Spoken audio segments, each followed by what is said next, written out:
బుగులు పట్టకుండా ఒక ముచ్చట అడుగుతా. గూగుల్ ఎందుకు? అయితే మీ కొడుకు సినిమాలో యాస్కెనింగ్ చేస్తుండగా మిమ్మల్ని అడిగే చేస్తుండా? అవును. ఒప్పుకున్నారా మీరు? నేను ఒప్పుకోకపోతే ఎలా చేస్తాడు వాడు? ముందుగా ఎట్లా మీ బాబే చెప్పిండా మీకు వచ్చి, లేకుంటే డైరెక్ట్ గా అడిగిండా? ఏమన్నా జరిగిందా బయట? అదే నేను అంటే జర సిగ్గుపడేటట్టు అనిపించింది నాకు. సిగ్గేంటండి? సిగ్గుపడేంత పని ఏం చేశాడు?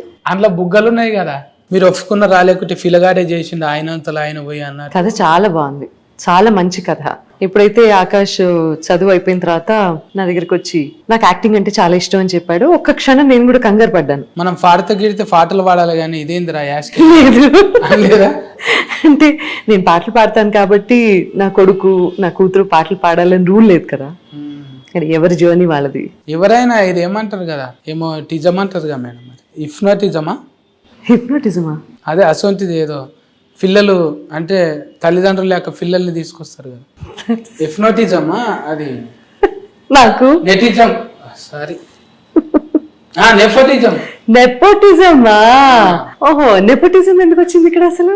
అంటే పిల్లలు మన లెక్కన కావాలి, పిల్లల కోటి ఏర్పాటు చేయాలి అంటది కదా మేడం. మా రథకంలో ఉందిరా రక్తం, ఓకే మా వంశం తప్ప ఏందిరా? లేదండి, అస్సలు లేదు అలాగా. అట్లీస్ట్ మన టాలీవుడ్లో అయితే నేను అలాంటివి ఎక్కడ చూడలేదు. అదృష్టవశాత్తు ఇక్కడ మంచి టాలెంట్కి ఎంకరేజ్మెంట్ ఉంది. అలాగే ఆకాష్ కూడా ఏంటి అంటే జీన్స్, అది చిన్నప్పటి నుంచి పాటలు పాడడం, తను డాన్స్ చేయడం, చాలా బాగా డాన్స్ చేసేవాడు. స్పోర్ట్స్లోను అక్కడ ఇక్కడ అంటే వెరీ యాక్టివ్. మీరు అప్పుడే కనిపెట్టిరు అనమాట, నువ్వు యాడ్కర్ అవుతావు రా అన్నవా? ఉంది తనకి. అంటే నేను పాటలు పాడడం, డబ్బింగ్ చెప్పడం, రకరకాల అంటే బయటకు వెళ్తే అందరూ గుర్తుపట్టి వచ్చి మాట్లాడడం, అంటే టాలెంట్కి ఇచ్చిన గుర్తింపు ఏంటనేది చూసాడు తను. చూసిన తర్వాత 8th క్లాస్లోనూ 9th క్లాస్లోనూ ఒకసారి అంటే లేదు, ఫస్ట్ చదువు ఇంపార్టెంట్ కదండి, చదువుకో, ఆ తర్వాత ఆలోచిద్దాం, ఇంకా ఆ ప్యాషన్ కంటిన్యూ అయితే అప్పుడు చూద్దాం అనేది అన్నా. ఎక్కువ డాట్కర్లు యాడ్కర్లు దగ్గర దగ్గర ఉంటారు అంటే చదువుకొని భాష కనీసం ప్రొనౌన్స్ చేయడానికి కూడా తిరిగి రాదు తెలుసా? డాక్టర్ మీరు ఇప్పుడు ఏమన్నారు? డాట్కర్. డాట్కర్ అంటే ఒత్తు ముందలు వస్తుంది, అస్కరం తర్వాత వస్తుంది. ఇదేంటిది సత్తి డిక్షనరీ? డిక్షనరీ మన సపరేట్ డిక్షనరీ. నమస్కారం సార్. బాబోయ్. అయితే పిల్లగాడు గట్లా చేస్తున్నాడు, మరి మంచి తొవ్వలనే పోతున్నాడా లేదా అంటానే అరుచుకుందామని వచ్చిన మేడము. మరి మీరేమో చూస్తే కుతికే మంచి పాటలు పాడుతున్నారు మీరు. కుతికే ఎంత తమాష ఉంటది. తమాషానా? అంటే తమాష అంటే మంచిగా అనిపిస్తుంది. తమాషా అంటే ఎవరి దగ్గర లేనిది, ఇంగ్లీష్ లో టూ మచ్, ఇంగ్లీష్ లో ఏమంటారు, యూనిక్. ఈ రోజున అలాంటి యూనిక్నెస్సే కావాలి కదా ఇండస్ట్రీకి. అందుకే కదా ఆకాష్ ఇలాంటి స్టోరీ సెలెక్ట్ చేసుకున్నాడు. ఇప్పుడు అంటే ఆకాష్ ఎట్లయినా మంచిగా అంటే ఎక్స్పీరియన్స్ ఉన్నట్టు చేసిండు, కానీ సజ్బెట్కే నాకు సజ్బెట్కు అంటే మీకు కథ సబ్జెక్ట్ చెప్పినగా మేడం, ఒత్తులు ముందు వస్తాయి, అస్కరం తర్వాత వస్తుంది. అయితే చెప్తున్నప్పుడు ఇదేంటి పాటల రిలేటెడ్గా ఏమైనా ఉంటే చెప్పు అని అనలేదా మీరు? అస్సలు అనలేదు. ఎందుకంటే నాకు ఇలాంటి స్టోరీస్ అంటే చాలా ఇష్టం. కథనం సినిమాకి చాలా ఇంపార్టెంట్. శేఖర్ గారు రాసిన స్టోరీ, ఆయన చెప్పినటువంటి విధానం. సో ఆకాష్ని నమ్మి ఇంత మంచి స్టోరీ తీసుకొచ్చినందుకు శేఖర్ గారికి ఆ రోజు నిజంగానే థ్యాంక్స్ చెప్పాను. అంటే నేను ఆకాష్ని ఎప్పుడు లాంచ్ చేయటమే, అసలు తన ఇంట్రెస్ట్ తెలుసుకున్న తర్వాత లాంచ్ చేయటం అంటేనే ఫైట్స్ ఉండాలి, డాన్స్ ఉండాలి. డాన్స్ తన టాలెంట్, అలాంటి టాలెంట్స్ తనలో చాలా ఉన్నాయి. అంటే మంచి మాస్ లుక్ ఉంది, అవసరమైనప్పుడు అవన్నీ ప్రదర్శించాలి. బట్ ఎప్పుడైతే మంచి మంచి స్టోరీస్ సెలెక్ట్ చేసుకొని తను ఇనీషియల్గా ఒక 2-3 సినిమాలు స్టాండ్ అయ్యేంత వరకు ఓకే తనలో మంచి నటుడు ఉన్నాడు అని ప్రూవ్ చేసుకుంటాడు, ఆ తర్వాత తన్ని వెతుక్కుని వచ్చే స్టోరీస్ అన్నీ కూడా తన్ని మంచి స్థాయిలో నిలబెడతాయి. దానికి ఇది పునాది మోర్ దెన్ ఎనీథింగ్. ఇప్పుడు రాఘవేంద్రరావు గారి ప్రొడక్షన్ అంటేనే, అంటే ఆయన చేతుల మీద ఇంట్రొడ్యూస్ అవుతున్నారు అంటే ఒక చాలా మంచి హ్యాండ్, గోల్డెన్ హ్యాండ్ వారిది. వారు బ్లెస్ చేశారు శేఖర్ గారి స్టోరీ. నో అని చెప్పే అవకాశం ఎక్కడుంది?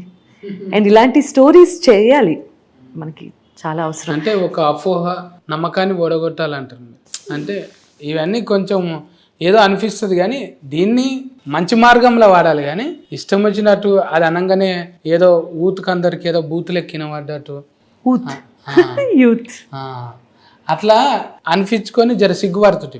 ఇప్పుడు ఈ సినిమాతోనే మాకు అర్థమైంది ఏంటంటే, శేఖరు అంటే 90s ఈ సిగ్గుపడ్డాయన్ని అట్లా కాదురా బాబు, ఇది ఎంత అవసరము, అది ఎంత అక్కర ఉండేనో అప్పుడు ఏడ చూసినా బోర్లు పెడుతున్నారు మేడం పెద్ద పెద్దవి. కరెక్ట్. అప్పుడు నాగార్జునం సార్ ఏంది గిట్ల కూడా పడుతున్నాడు, నాగార్జునం సార్ ఏంది ఇట్లా పట్టుకున్నాడు ఇదే అనిపిస్తుండే ఆ టైంలోనా. చూసినాం ఆయన పెద్ద పెద్ద పోస్టాలు వేస్తారు, ఆ పక్కకి ఇదేసి ఇంత మంచి సినిమాలు చేసి గదేంది. చూసారా, జనాల మైండ్ సెట్ ట్రెండ్ అలా ఉండేది. అయితే పిల్లల్ని ఎవరినైనా కూడా తల్లిదండ్రులు మంచిగా చదువుకో బిడ్డ, నేను ఉన్న దాంట్లోకి ఇంట్లో తిప్పలు ఉంటుందిరా వద్దు అంటానే చెప్తారు. స్పెషల్గా మన సినిమాల దాంట్లో అయితే ఇక మీకు తెలియని తిప్పలు కాదు. అంటే నా కళని నేను నమ్ముకున్నాను కదా. కానీ కొత్తగా అనిపిస్తలే మేడం, అంత న్యాచురల్గా చేసేసింది. అంటే ఆల్రెడీగా జీన్స్ అనుకోవచ్చు. అలా ఏమో తెలీదు. మీరు అంత పీస్ఫుల్గా ఉండడానికి ఏం చేస్తారు మేడం? యోగా చేస్తారా? లేదండి, కొంచెం మెడిటేషన్ అప్పుడప్పుడు. శ్వాస మీద గ్యాస్ పెట్టుడేనా? శ్వాస మీద ధ్యాస పెట్టడమే అండి. కరెక్టే, అంతే. కళ్ళు మూసుకొని అబ్జర్వేషన్ చేయాలంతే. కళ్ళు తెరిచి కూడా కొన్ని చూడనట్టు కొన్ని విననట్టు బయట ప్రపంచం మనలో మనం ఉంటూ ఉంటే ఆటోమేటిక్గా ప్రశాంతత వచ్చేస్తుంది. సగం లోకానికి నిజంగా మీ పాటలు వింటే, మీ నవ్వు చూస్తే, మీ ప్రశాంతత చూస్తే ఆనందం అనిపిస్తుంది. మేము ఎప్పుడన్నా నిజంగా మేడం మీ నవ్వు చూడనీకి వచ్చినా నేను 2 ఫాలో చెప్పారు. మీరు నవ్వితే చూడాలి, దగ్గరికి వెళ్ళి చూడాలి. నేను ఎప్పుడు ఎవరిని అడగలే మేడం, మీ నవ్వు చూడనీకే దగ్గరకు వచ్చి చూసిపోయినాం. ఇప్పుడు కాదు, 5వ సంవత్సరం 18 ఏళ్ల కింద మీ నవ్వు కోసానికి వచ్చి చూసిపోయినాం. అంటే చూసారా, అంటే మీరు ఎంత ఉల్లాసపరుస్తున్నారు యూత్ని చూడండి. అయ్యో థ్యాంక్ యూ. మీలాంటి యూత్ని ఆఫ్ కోర్స్ అది అంశాలు పుట్టిరు మేడం. అదృష్టం అండి, పూర్వజన్మ సుకృతం. మీ పిల్లలకు కూడా అట్లనే వచ్చింది మేడం. ఎందుకంటే 2-3 సీన్లు చూసినాం మేము. శేఖర్ చూపెట్టిండు, అన్న చూడు నీకేమని అనిపిస్తుందా అంటే నాకేం అనిపిస్తలేదు. అంటే ఎంత ఇమిడిపోయింది క్యారెక్టర్లు అంటే మనం ఖచ్చితంగా ఇది మాట్లాడాలి, మనం ముచ్చట మేడం దాకా తీసుకుపోవాలి అంట అని చెప్పిన. కంప్లైంట్ ధోరణిలో వచ్చారు సినిమాలో, మీరు కూడా ఇన్వాల్వ్ అయిపోయి ఇప్పుడు తనలో ఉన్న ప్లస్ పాయింట్స్ గురించి మాట్లాడడం చాలా సంతోషం. పిల్లగాని దగ్గర మంచి ముచ్చటనే ఉన్నది, ఒట్టిగా ఏం లేడు. నేను అంటే అమ్మ తెచ్చి పెడుతుంది కదా తిందాం అన్నట్టు ఏం లేదు. తన ఆలోచన ధోరణి కూడా అలా కాదండి. నాకు ఈ మొత్తం ఈ సినిమా షూటింగ్ దగ్గర నుంచి post production what ever, director గారు మన శేఖర్ గారు ప్లస్ గురుగారు రాఘవేంద్రరావు గారు ఇద్దరు చెప్పినటువంటి ఒక చాలా మంచి విషయం. అంటే ఒక తల్లిగా నేను ఏదైతే కోరుకున్నానో అది నేను వినగలిగాను.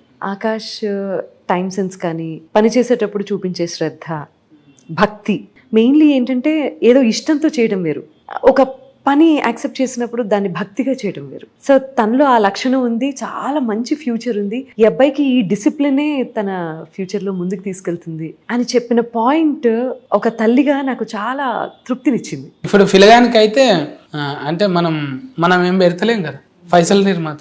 మన పెట్టుబడల్లా ఆకాష్ టాలెంటే. ప్యూర్లీ తన టాలెంట్ చూసి, అంటే తన ఇన్స్టాగ్రామ్ ప్రొఫైల్, తను చేసిన డాన్స్లు, తన హావభావాలు అవన్నీ చూసి ఈ క్యారెక్టర్కి తనైతే సరిపోతాడు అని శేఖర్ గారు అనుకుని అప్పుడు గురుగారి దగ్గరికి తీసుకెళ్ళడం జరిగింది. సో ఇందులో నా పాత్ర ఏమీ లేదు, ప్యూర్లీ ఆకాష్ టాలెంట్. పాత్ర లేకపోయింది సరే, ఒక పాటనన్నా పాట కూడా లేదా నాదా చెప్పనుగా, అంటే చెప్పనంటే ఉన్నట్టు లేదు మాకు అర్థమవుతుంది.